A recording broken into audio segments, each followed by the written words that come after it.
Hello, hello, hello. Welcome to the Feel Good Factor. I'm Susmita Veganosaurus and I'm so glad you're here today. This is a podcast about joy, fulfillment, well being, mindfulness in work, life, and creativity. If you enjoyed this episode, you're going to totally like my newsletter, The Feel Good Tribe. People tell me they save them and read them over and over again. Go to veganosaurus.com/newsletter to sign up. The link is in the show notes. I started making jewelry again. Yay! It's been quite a few years of gap. I had packed away all my tools and beads and wires and everything. And a few episodes ago, I was telling you about redoing a room in my house, that slow and long project. The idea was to turn that into a jewelry studio, but it was so cozy that I used to just sit there on this table, and the table kind of looked like a divan, so it was so cozy to sit there and read and write and do other stuff. So I just didn't unpack jewelry, all my jewelry stuff. They were all there in this big chest of drawers right next to the table, but I never unpacked them. But last week, it was the weather was really depressing here in Bangalore. Lot of dull gray clouds and no sunlight at all. And well, when there is no sunlight, I feel like my battery goes down completely. My emotional battery, mental battery, especially those two. So I was feeling very listless and kind of out of sorts, purposelessness. I just wanted to sit and I was feeling bad. So at the end of 2 days of doing this, I decided I need to, pick myself up. Usually, when I'm feeling low, I don't force myself to immediately feel better. I let myself feel the feelings as long as I'm not going further down the emotional spiral. I let myself feel the feelings, and then after a couple of days, I feel like okay, it's time, to start feeling better again. And the responsibility is yours, right? When you feel bad, when you're not feeling good, and life doesn't seem okay, um, it's our own responsibility to turn things around. And one of the easiest ways to do that is to bring ourselves into flow state. If you want to know what flow state is to understand it better, then listen to episode 95 of my podcast. It's from 2023. It's called Five Tips to Help You Tap into Flow State. But anyway, it's in the smallest way, the shortest way I can describe it is it's a feeling of being slightly out of time. You've stepped out of time. The world around you is just flowing, but you are in this bubble where you feel like things have slowed down but also sped up. You're doing something that is bringing you joy. That's a little bit of a challenge also, to keep your mind active, your brain active. Um, and most of the time flow state comes from creative activities. But sometimes, depending on the person and their skills and talents and interests, it can come from not traditionally creative activities either, but basically something where you feel good and you're in that state and you can keep going for quite a while and it feels good. Um, and it feels like time has slowed down, but when you come out of that activity, when you stop, you see that even if hours have passed by, it doesn't feel like, oh, you were doing something for hours, you were in a particular activity situation for hours. That is basically the feeling of flow state. And flow is a it's a beautiful feeling. And it's so important that even on in your regular day to day life, as you run your business, as you do your household chores or whatever, even through your day to day life, it's important to include pockets of flow state into our day. It's such a good practice to increase our well being, to increase the joyfulness we feel on a daily basis. But it's especially useful when we aren't feeling good, when things feel difficult, life is not that great, or you're down because of the weather, like I was. Well, it wasn't just the weather, but it amplified it, I'd say. All those gray clouds amplified everything else that was not feeling easy in life, that felt a little frustrating, and all the friction and the ups and downs that I was feeling. But so yeah, so I figured it's nice to be able to tap into flow state. I do that regularly with writing, a little bit of the reading also. But I I know the feeling that I get when I'm working it with wire and pliers and beads and just creating something beautiful. I would do this for hours on end, spend like really hours together every single day making stuff. Back then, this was, you nearly 20 years ago.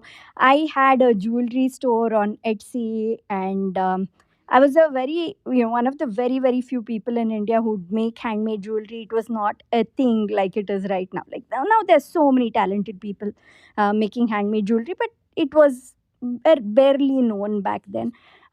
So I would have the online store on Etsy, and I'd make jewelry and sell it and ship it worldwide and everything like that. But of course, once I started running my restaurant, that took over my life, and I had stopped making the jewelry. And then when I got back to it, I realized I wanted to do it for only purely for the joy of it. It didn't have to be a business anymore. I really didn't want to put the effort of promoting it, having a store online, and all that. So I would just make, once in a while, open out my whole jewelry toolkit and make stuff, and then keep that stuff. And yeah, my favorites I'd keep for myself and wear them. But I mean, most of the jewelry I wear now, it's exclusively stuff that I have handmade myself. But uh, I would also, I do save them and gift it to friends, and so if you've got a pair of earrings or a small clay sculpture, anything handmade from me, you are special. But anyway, so I would do that. But then I'd pack all the stuff away again, and go for months and even years together without making anything. And it's been a couple of years this time around, but pulling out all that stuff and starting on making the jewelry, it feels so good. And I've ensured that I'm not overdoing it. In my 20s, it was easier. Eyesight is better, your hands are better, your back is better, everything is stronger. So I could do this for hours together. But now I have to wear my glasses. It's a bit of a strain. And, I should remember to flex my hands and my back and all once in a while. All this is important to remember. So I can't go on for too long, or rather, I shouldn't. It's not good for physically good for me, though it's mentally very nice for me. So that's one of the reasons I'm not overdoing it. But also, it's nice to not spend that creative energy, that focus on this particular art that I love involving myself in. It's nice not to spend all of it at one shot. It's nice to make one or two things a day, sit down, make one pair of earrings, and then just walk away, and then come back to it hours later or the next day. Because I'm always, there's the feeling of something to look forward to. every day I wake up, I'm like, I'm looking forward to, okay, what am I going to create today? So it's always nice to leave a little bit of something to look forward to. That makes the whole thing last much longer. And also, it's nice to wake up in the morning to have something to look forward to, right? Especially when I was feeling a sense of purposelessness and stuff, and that kind of doing this, the simple thing, it solved that. So as the year ends, I feel like, we're all, yeah, the general practice is to think back on the past year. People are making lists of what was good, what was bad, what can I do better next year. And there's somehow a lot of pressure on ourselves. But I feel like we all deserve to gift ourselves a time of rest, a fallow period where, more than trying to push ourselves into um, thinking about stuff, overthinking stuff, or analyzing our life. Um, just allow ourselves to do something for the fun of it, for the joy of it, and just to tap into flow state with no expectations. I don't need to tie up any loose ends. I don't need to prepare for the coming year. To drop all these expectations. If you're in the northern hemisphere, most of us, the weather isn't great, and I'm sitting here in a tropical country saying this, so I can only imagine how much more difficult it is when it gets dark wherever you are. If it gets dark at 4 o'clock or 5 o'clock, I can imagine how much more kind of dull and upsetting that can be, and not great for the mood. So allow yourself the grace. uh, don't don't rush to tie loose ends, to make lists, to whatever, force yourself to feel gratitude for whatever's happened. Don't push yourself to do any of those things. Don't add any pressure to yourself. um, Allow yourself the time to enjoy things, to slow down, and to, it's so funny because when you let yourself do something for the joy of it, um, that there is no purpose to it apart from the joy, right? Yet it cures that sense of purposelessness. That is such a beautiful thing. It's kind of mind boggling how that works. So yeah, that is what I wanted to remind you for December. Allow yourself to enjoy something. Slow down. Don't pressure yourself into all these end of year rituals, and honor the mood, the emotions you feel that are coming out with this weather, and find a cure for yourself in the form of something that'll get you relaxed and in flow, in a bubble just outside of time. All right, thank you so much for listening to the Feel Good Factor. This is Susmita, Veganosaurus. I will talk to you again next week, and don't forget to sign up for my free newsletter, The Feel Good Tribe. Go to veganosaurus.com/newsletter to sign up. Take care. Bye.